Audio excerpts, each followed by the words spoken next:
Jewellery পণ্য বিক্রিতে VAT ৫% থেকে ৩% করার দাবি জানিয়েছে বাজুস। এই হার বাস্তবায়নে এনবিআরকে চিঠি দেয়া হবে বলে জানিয়েছেন বিসিসিআই সভাপতি।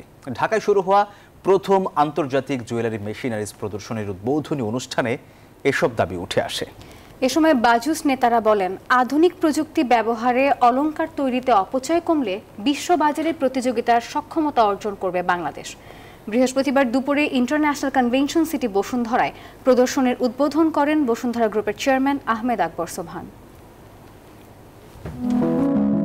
সনাতন পদ্ধতি ব্যবহারে গহনা তৈরিতে স্বর্ণের অপচয় ৮ থেকে ৯% বেশি।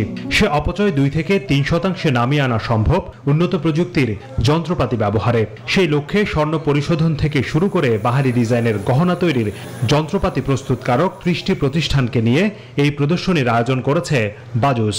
ভারত, ইতালি, জার্মানি সহ 10টি দেশ থেকে যোগ দিয়েছে এসব প্রতিষ্ঠান। স্বর্ণালঙ্কার ভেঙে গেলে সেটাকে ম্যানুয়ালি আগুন দিয়ে ঝালাই করা হতো এবং সেটাতে একটা দাগ আসতো।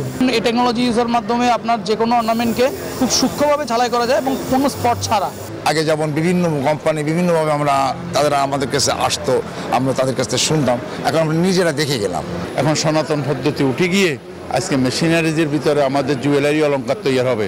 এটাতে অবশ্য আমরা লাভবান, স্বাবলম্বী এবং আমাদের স্বাস্থ্য ঝুঁকিও কমে যাবে।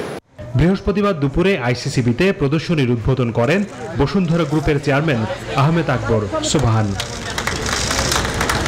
পরে উদ্বোধনী অনুষ্ঠানে যোগ দিয়ে বক্তারা বলেন, একসময় ধুঁকতে থাকা স্বর্ণশিল্প বাজুস প্রেসিডেন্ট সায়েম সোবহান আনভীরের নেতৃত্বে আবারও এগিয়ে যাচ্ছে। তাদের আশা, দেশের চাহিদা মিটিয়ে আগামীতে বাংলাদেশের তৈরি সোনা রপ্তানি হবে বিশ্ববাজারে।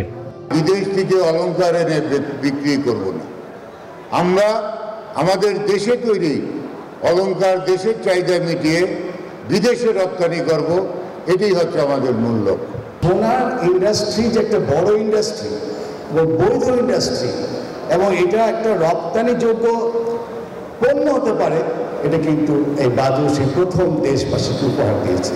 তবে অভিযোগ, সরকারি কর্মকর্তাদের উদাসীনতা এবং উচ্চ শুল্কহারের কারণে বাধার মুখে পড়ছেন স্বর্ণ ব্যবসায়ীরা।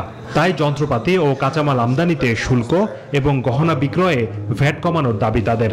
বর্তমানে এই শিল্পের মেশিনারিজ আমদানির ক্ষেত্রে 30 থেকে 113% পর্যন্ত কর আরোপ করা আছে। সেই সাথে কাস্টমস হাউস থেকে পণ্য খালাসে রয়েছে বিশাল সময়ের বেড়াজাল।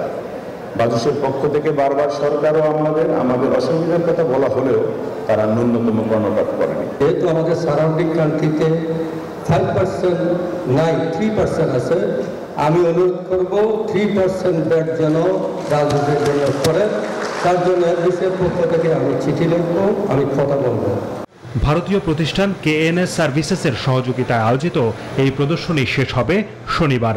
ব্যবসায়ী দর্শনার্থীদের জন্য যা উন্মুক্ত থাকবে সকাল 11টা থেকে সন্ধ্যা 7টা পর্যন্ত।